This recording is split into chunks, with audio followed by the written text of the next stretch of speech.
تو پھر میں نے کہا جی ہم بھی اپنی منزل لے آئیں گے کارخانے میں اور مفتی صاحب بھی کھڑی کر دیں گے لا کے, دیکھتے ہیں کہ کیا نتیجہ نکلتا ہے. 1 مہینے سے حالانکہ یہ ایک ناچیز نے, آپ جیسے ایک صحافی نے ایک ڈیٹ دی تھی, لیکن دیکھیے اس ملک میں عام آدمی کی بھی طاقت کتنی ہوتی ہے کہ جب اس نے کوئی تاریخ دی تو پوری دنیا میں وہ تاریخ 26 نومبر ایک قیامت بن کے ٹوٹی ہے. لوگ ہر پل ایک بات کہہ رہے ہیں کہ 26 نومبر کا انتظار ہے کیونکہ ہم دیکھنا چاہتے ہیں. اور آخرکار جیلم اکیڈمی جیلم میں 26 نومبر آ گئے, کیونکہ انجینئر صاحب نے کہہ رکھا تھا کہ ٹائم قیامت تک ہے, لہذا 26 تک قیامت سے پہلے ہی ہے نا بیٹھ جانا بنتا تھا. مگر پھر وہی مایوسی, پھر وہی سلسلہ, پھر وہی نا امیدی, اور آخرکار ہم نے صبح سے رولتے ہوئے انتظار کیا کہ نہیں علی بھائی کسی طرح راضی ہو جائیں, کیونکہ وہ علمی مباحثہ کرتے ہیں, ایسی کوئی چیز نہیں ہے کہ وہ نہیں کرتے. ان کے آپ یوٹیوب پہ جائیں آپ کو نظر آئے گا وہ علمی مباحثہ کر رہے ہیں. کر کس کے ساتھ رہے ہیں؟ اپنی مرضی کے دولہا کے ساتھ. پھر جب وہ کہتے ہیں دولہا راضی نہیں, دلہن راضی نہیں, تو باراتی کیوں آ رہے ہیں؟ آج براتیوں کو بھی دیکھ لیا, قاضیوں کو بھی دیکھ لیا, وکیلوں کو بھی دیکھ لیا, گواہان کو بھی دیکھ لیا, اہلیان جیلم کو بھی دیکھ لیا, اور آپ نے دولہا کی زیارت بھی کر لی ہوگی. آپ کی زیارت نہیں ہو سکی جی, مگر ایٹ لیسٹ عوام نے دیکھ لیا حقیقت جتنی ہو سکتی. میں کوئی فیصلہ دینے والا امپائر تو تھا نہیں. ہاں میرا دل ضرور ٹوٹا ہے, افسوس ضرور ہوا ہے, کیونکہ ہم نے علی بھائی کے ساتھ پروگرام کیے تھے اور ہمیں لگتا تھا وہ منجی کا کاریگر ہے. ہم بڑی ساری منجیاں اس کے ساتھ ٹھکوانے کے لیے لاتے رہتے اور وہ فٹ ہوتی رہتی. مگر آج ہوا یہ ہے کہ جی وہ جیسے کہتے ہیں کہ بات سچی ثابت ہوئی ہے کہ مرنے سے پہلے ہے مسلمان کر لے اس بات پہ غور, کمرے کی فضا اور ہے مناظرے کی فضا اور. جب آپ میدان میں آتے ہیں, اچھا یہ بھی میں ایک بات بتاؤں, یہ تو شاید ناراض ہوں گے مفتیان کرام, مگر میرا کیا ہے, میں ایک عام آدمی ہوں نا جی, میں نے کسی مسلک کو جواب نہیں دینا. بہت سے لوگوں نے یہ کہا جی ادھر مت جائیں, دھمکی, خطرات, لوگ جہلم والے کیا کریں گے, آپ کراچی سے ہیں کیا ہوگا, راستے میں آجی پنجاب ڈی جی, یہ سب باتیں انہوں نے سنی. اور ایک صاحب نے تو یہ بھی کہا جی ایسا نہ ہو کہ ہم کیوں جائیں وہاں جا کے انجینئر صاحب المدد یا پولیس کہتے تو کیا کریں گے. دیکھیے جی المدد یا پولیس کو آپ ادھر رکھیے, یہ یا علی مدد کہنے والے لوگ تھے, یہ یا اللہ مدد کہنے والے لوگ تھے, یہ یا رسول اللہ کہنے والے لوگ تھے, کھڑے ہو گئے آ کے. میں ایک پیغام ضرور دینا چاہتا ہوں آج, بس یہ 26 نومبر ہو گئی, حقیقت آپ کے سامنے. آج کے بعد اب فلسطین کی گفتگو کیجیے گا, اس کو ضرورت ہے ہماری گفتگو کی. مگر ایک بات یاد رکھیے گا, 2 چیزیں صرف درخواست ہے, علی بھائی سے درخواست ہے, آج کے بعد کسی مسلک, کسی شخصیت, کسی مقدس ہستی کے اوپر تنقید, تانا, اعتراض, گالی گلوچ نہیں کیجیے گا, تکفیر نہیں کیجیے گا. اور اگر کیجیے گا تو 26 نومبر کو یاد رکھیے گا, یہ چہرہ مبارک یاد رکھیے گا, اور پھر بیٹھنے کی ہمت اور حوصلہ کیجیے گا کہ جی میں کچھ ثابت کر سکوں. اور ایک بات جو میں ساتھ میں لازمی کہوں گا وہ یہ ہے, خدا کی قسم آج نتیجہ جو آیا ہے نا میرے پاس وہ یہ ہے, اپنی نسلوں کو علی علی سکھاؤ, اپنے بچوں کو حیدر حیدر سکھاؤ, کیونکہ بڑے بڑے لوگ باتیں کر کے پیچھے ہو جاتے ہیں, صرف علی والا ہے جو میدان تک پہنچتے ہیں. جی بہت شکریہ بھائی اویس ربانی صاحب آپ کا. محترم صحافی حضرات, اب وہ شخصیت آپ سے مخاطب ہونے جا رہی ہیں جو آج انبیاء کرام کا دفاع کرنے کے لیے, جو آج صحابہ کرام, اہل بیت اطہار, اولیاء اللہ کا دفاع کرنے کے لیے یہاں پر موجود تھے. اور ایک مسلک کیا تمام مسالک کے لوگوں نے ان کو خوش آمدید کا اور ہر طرح کی حمایت کا یقین دلایا. یہ رات مجمع نہیں لائے, اگر چاہتے تو آپ سب جانتے ہیں کہ ہزاروں لوگ ان کے ساتھ 2 گھنٹے کی کال پر بھی جمع ہو سکتے تھے, لیکن انہوں نے جمعے میں بھی کہا, کل بھی کہا کہ میں لوگ لے کے نہیں جا رہا, میں تو اکیلا جا رہا ہوں, ہماری تلاشی لے لی جائے, کوئی اسلحہ نہیں ہوگا. مفتی حنیف قریشی صاحب اس حال میں یہاں تشریف لائے ہیں اور آپ سب نے دیکھا ہے. اب میں گزارش کروں گا امام المناظرین, جنہیں مرزا انجینئر صاحب امام المناظرین کہہ چکے, منطق کا امام کہہ چکے, جنہیں وہ اہل سنت و جماعت کا بڑا مان چکے, اور یہ بڑے ایسے ہیں, میں یہ عرض کر دوں کہ تنظیم المدارس اہل سنت پاکستان, وہ کہہ رہے تھے نا منیب الرحمان صاحب سے لکھوا کے لائیں, مفتی منیب الرحمان صاحب تنظیم المدارس کے صدر ہیں, اور ان کے سرپرست اعلیٰ, ان کے بڑے حضور مصر امت حضرت پیر سید حسین الدین شاہ صاحب دامت برکاتہم العالیہ ہیں. اور اہل سنت کی جو سب سے بڑی جماعت ہے, تمام تنظیموں پر اس کو فوقیت ہے, وہ جماعت اہل سنت پاکستان ہے. تو جماعت اہل سنت پاکستان کی سپریم کونسل کے چیئرمین بھی حضرت پیر سید حسین الدین شاہ صاحب دامت برکاتہم العالیہ ہے. انہوں نے دعائیں دے کے آج رخصت کیا ہے. انہوں نے سب بتایا ہے کہ قریشی صاحب آپ باطل کے خلاف جا رہے ہیں, ہم آپ کے ساتھ ہیں. تو میں گزارش کروں گا حضرت قبلہ مفتی محمد حنیف قریشی صاحب سے کہ وہ آپ صحافی حضرات سے اس وقت مخاطب ہیں. بسم اللہ والصلاۃ والسلام علی رسول اللہ. آپ جملہ صحافی حضرات کا شکریہ, قبلہ سید خلیل شاہ صاحب جو وکلاء یہاں تشریف فرمائیں, آپ تمام احباب کا شکریہ. ساری صورتحال آپ نے بھی دیکھ لی ہے, اور بہت ساری باتیں میرے سے پہلے تینوں دوستوں نے بیان کر دی ہیں۔ الحمدللہ العظیم حضور مسلم امت پیر طریقت پیر سید حسین الدین شاہ صاحب کی دعاؤں سے ہم آج یہاں اس 26 نومبر کی کال پر یہاں پہنچے ہیں کہ جس 26 نومبر میں پورے پاکستان نہیں بلکہ پوری دنیا کے اندر اردو بولنے سمجھنے والوں کو ایکسائٹڈ کیا ہوا تھا۔ میں نے اپنی پوری زندگی میں اتنی بےتابی سے کسی تاریخ کا انتظار بڑے بڑے کرکٹ میچوں میں بھی نہیں دیکھا ہے کہ جتنا لوگوں نے 26 نومبر کا انتظار کیا۔ مرزا محمد علی جھیلمی صاحب کے ساتھ ہمارا ذاتی کوئی جھگڑا کوئی اختلاف نہیں ہے۔ دراصل ان کی جو گفتگو کچھ عرصے سے وہ کر رہے ہیں جس میں انہوں نے واضح طور پر تقدیس شان الہی، شان انبیاء، شان صحابہ، شان اہل بیت اور بالخصوص اولیاء کرام کی عظمت و شان کے حوالے سے انتہائی نازیبا، جارحانہ اور قابل گرفت گفتگو کی ہے۔ اور نہ صرف یہ کہ ایک آدھ دفعہ کوئی گفتگو بار بار اور پھر اپنے جارحانہ انداز سے انہوں نے پوری دنیا کے مسلمانوں کو بالخصوص پاکستان کے اندر تمام مسالک کے علماء کو للکارتے رہے اور اس سے پوری قوم واقف ہے۔ کبھی تو کہتے جنوں لے آؤ، فلانے نوں لے آؤ، منجی ٹھکوا جاوے، کبھی کہتے فلاں نوں حوال ہواؤ، کبھی کہتے فلاں آ جاؤ، میرے سامنے آ جاؤ، میں ان فرقوں کی، میں ان مسلکوں کی موت ہوں، میری صورت میں جناب ان پر عذاب الہی آ گیا وغیرہ، یہ ساری چیزیں ہم سنتے رہے۔ لیکن ہم یہ سمجھ رہے تھے کہ ہم پاکستان کے اندر ہیں جہاں قانون کی حکمرانی ہے اور ریاست اپنی ایک پاور رکھتی ہے، انتظامیہ موجود ہے، اور یہاں ہوتا یہ ہے کہ کسی مسجد کے اسٹیج پر کسی مسلک کے کسی فرقے جماعت کے خلاف کوئی عالم دین جارحانہ گفتگو کرتا ہے تو اس کے خلاف فوراً قانون حرکت میں آتا ہے۔ محض ایک ڈائری کے اوپر پرچہ ہوتا ہے اور جناب وہ حضرت صاحب جیل چلے جاتے ہیں۔ نہ جانے یہاں کون سی ایسی خاص اسٹریٹجی اداروں کی تھی کہ ایک شخص کو کھلی چھٹی دی گئی، یہاں تک کہ پورے تمام مسالک کے لوگ اس حوالے سے سراپا احتجاج بنے رہے اور اب بھی ہیں کہ بھئی اس شخص کو لگام دو، اس کو روکو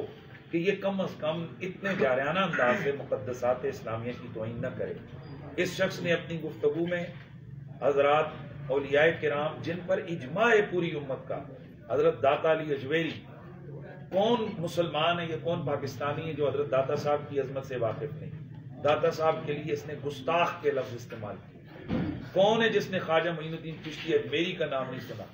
تمام مسالک کے علماء اور تمام لوگ ان کی ولایت کے قائل ہیں، ان کو ملعون کہا، اور ایک آدھ دفعہ نہیں، معاذ اللہ ان کے نام خام خواہ کی عبارتیں ان کے سر تھونپ کر اس قسم کی بے ادبی اور گستاخیاں کی کہ جس سے ہمارے لیے آگے ناقابل برداشت سلسلہ ہوا۔ اور پھر مجھے مرزا صاحب اپنی گفتگو میں مخاطب بناتے رہے اور مجھے کہتے رہے، ان کے فالوورز ہمیں ٹرول کرتے رہے کہ جواب دو قریشی صاحب، جواب دو، اور یہ تمام پورا ملک گواہ ہے کہ میرے نام کی ویڈیو بناتے رہے اور ٹرول کرتے رہے، ان کے پیجز پر چلتی رہیں کہ جناب قریشی صاحب جواب دو۔ تو میں نے مناسب سمجھا کہ اویس ربانی صاحب کے ساتھ ایک پوڈ کاسٹ میں میں نے اس پر کہا تھا کہ جو چونکہ مجھے وہ بار بار ویڈیوز میں کہہ رہے ہیں تو پھر ٹھیک ہے، ہم ان کو جواب دینے کے لیے تیار ہیں، لیکن یہ اس طرح نہیں کہ ویڈیو ہم لوگ کھیلیں کہ وہ ادھر سے کلپ بنائیں، ہم ادھر سے کلپ بنائیں، اور پھر جو اصل بات ہو اس کو جناب وہ ہوا میں اڑا دیں یا کھچ مار دیں، جیسے کہ وہ جغتے مار کر اپنے مسئلے کو وہ کرتے ہیں۔ اس کا طریقہ کار ہوتا ہے جیسے ایک پورا علم المناظرہ، اس کی روشنی میں مباحثہ ہو، اور ان کے بقول کہ میں نے لاکھوں لوگوں کو، میری ویڈیوز نے ذہن ان کا چینج کیا۔ اس کا مطلب ہے کہ لوگ ویڈیو دیکھ کر خود انالائز کر لیتے ہیں کہ بھئی یہ کس کی بات صحیح اور کس کی غلط۔ تو ہم نے یہ کہا تھا کہ ایک آپ ہوں گے، ایک میں ہوں گا، اور سامنے کیمرے لگے ہوں گے دونوں طرف سے، ایک دو آپ کے جو چیزیں دینے والے ہوں گے، کتابیں اٹھا کے دینے والے دو معاونین میرے ہوں گے۔ بے شک بند کمرے میں آپ میرے پاس آئیں، میں نے 50 لاکھ تک کی سیکیورٹی بانڈ جمع کروانے کا کہا تھا کہ آپ کا بال بھی کا نہیں ہوگا، میرے پاس آپ پنڈی تشریف لائیں، میں پوری سیکیورٹی کی ذمہ داری میری۔ لیکن ان کی طرف سے آیا نہیں، مجھے تھریٹس ہیں، اور واقعی ان کے لیے مسائل ہم نے دیکھے ہیں کہ ان پر قاتلانہ حملہ ہوئے، اور ہم ان قاتلانہ حملوں شملوں کے ہم قائل نہیں ہیں۔ یہ تو بزدلوں کا کام ہے اس طرح سے یہ کرنا کہ جناب والا معاملات اس طرح ہوں، میں ان کے ہم بالکل قائل نہیں ہیں۔ تاہم ہم ان کی اکیڈمی میں ہم خود آئے، اور محترم اویس ربانی صاحب نے جیسا کہ آپ سب لوگ جانتے ہیں 26 نومبر کی تاریخ دی تھی، اس تاریخ پر گو کہ انہوں نے ابتدان ہم سے بھی نہیں کہا تھا، انہوں نے کہا یار یہ ختم کرو، لوگ مجھ سے تنگ کر رہے ہیں, مجھے پوچھ رہے ہیں کہ تو نے کہاں لگایا معاملہ, کدھر چھوڑی ہے تو نے وہ بحث کا اینڈ نہیں کیا. تو انہوں نے جو 26 نومبر کی تاریخ دی تھی اس پر وہ کہ ابتداءً ہم سے انہوں نے رابطہ نہیں کیا تھا, لیکن ہم نے ویلکم کہا کیونکہ ہمارا من سچا تھا اور ہمارا یقین ہے کہ جو چیزیں باتیں انجینئر مرزا محمد علی صاحب نے لوگوں کو بتائی ہیں وہ سب جھوٹ, سب فراڈ, دھوکہ اور بے شمار چیزیں انہوں نے الزامات لگائے ہیں اولیاء کرام پر. اور اسی لیے ہم آج آئے تھے کہ وہ ہمارے سامنے بیٹھیں اور وہ اپنے موقف کو ثابت کریں. تو انشاءاللہ میں نے یہ اعلان کیا تھا کہ میں ان کا فالوور بن کے اٹھوں گا, اسٹوڈنٹ بن کے اٹھوں گا, اور میرے ساتھ جو لاکھوں لوگ پوری دنیا میں وابستہ ہیں وہ سب ان کے مرید ہو جائیں گے, وہ سب ان کے ساتھ چلے جائیں گے. اور لیکن آپ نے سب نے دیکھ لیا کہ جیسے ہمیں سارے لوگ کہہ رہے تھے کہ یہ مرزا صاحب فرار ہو جائیں گے, اور بالکل آپ کے سامنے کہ آج مرزا صاحب باوجود کوشش کے ہم نے ان کے تمام راستے بند کیے ہیں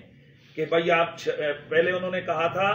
کہ میرے پاس جنرل سے لے کر وزیر اعظم سے لے کر کوئی عام آدمی تک 9 بجے تک میری اکیڈمی میں آئے تو وہ ویلکم. ہم 9 سے پہلے آئے لیکن ہمیں اندر داخل نہیں ہونے دیا گیا,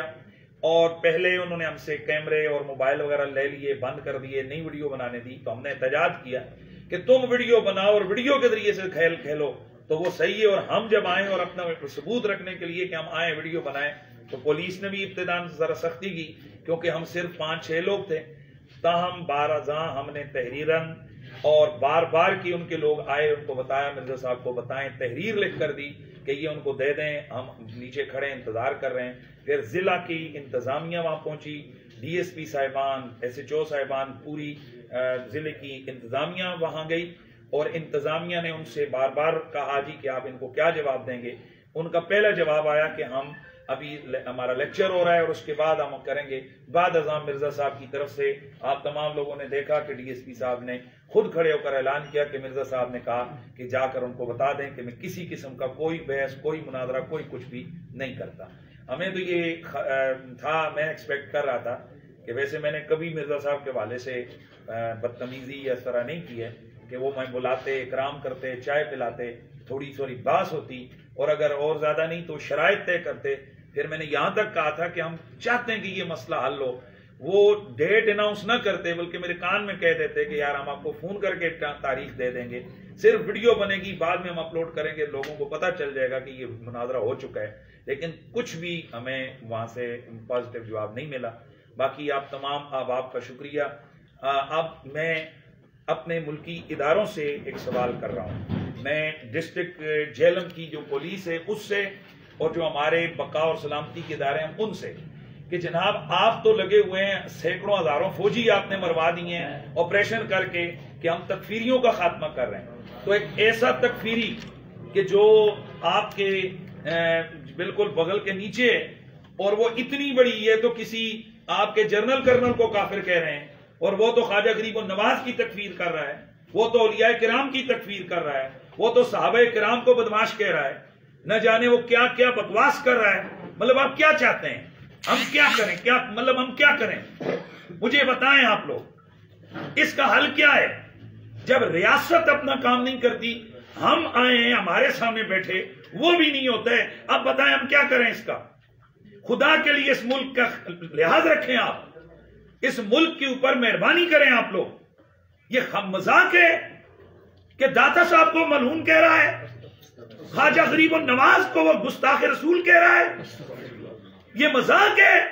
وہ رسول اللہ کے صحابہ کی توہین کر رہا ہے, وہ اہل بیت کو کہہ رہا ہے کہ وہ کوئی شے نہیں, وہ بدتمیزی کر رہا ہے کہ اللہ کے نبی ولی نبی پیشاب روکن دی انہوں دی طاقت نہیں ہے. اس قسم کی وہ گندی لینگویج استعمال کر رہا ہے اور آپ لوگ اسے پروٹیکشن دے رہے ہیں. میں مطالبہ کرتا ہوں ملکی اداروں سے کہ ہمیں اس سے غرض نہیں ہے کہ وہ لگا رہے, قرآن کلاسز لگائے, جو مرضی پازیٹیو ایکٹیویٹیز دین کی کرے, پریکٹس کرے, یہاں آزادی ادارے, یہاں ہر مسلک مذہب والے کو آزادی ہے. لیکن جب وہ ہمارے اکابرین کی طرف غلط قسم کی چیزیں منسوخ کر کے ان کی تکفیر کرے گا, ہم ایسی زبان کو لگام دیں گے, اور اگر اداروں نے لگام نہیں دی تو انشاءاللہ ہم اس کو لگام دیں گے. آج ادارے دیکھ رہے ہیں, آپ تمام صحافی لوگ گواہیں کہ ہم نے پرامن ترین انداز سے اس ایونٹ کو کنٹرول کیا ہے. اور حضرت تاجدار گولڑا, صحابہ کرام, غوث پاک, حضرت خواجہ غریب النواز، حضرت داتا سرکار اور تمام اللہ کی جو مقدس نیک بندے ہیں، ان کی ارواح کے تصرف، ان کی برکت کے صدقے مرزا صاحب تم مانو نہ مانو یہ ہوتا ہے تصرف اور یہ ہوتی ہیں برکتیں. تم تو کہہ رہے تھے کہ میرے کول آؤ منجی ٹھکواؤ، اے پتر منجی ٹھوک کے نہیں قریشی جا رہے.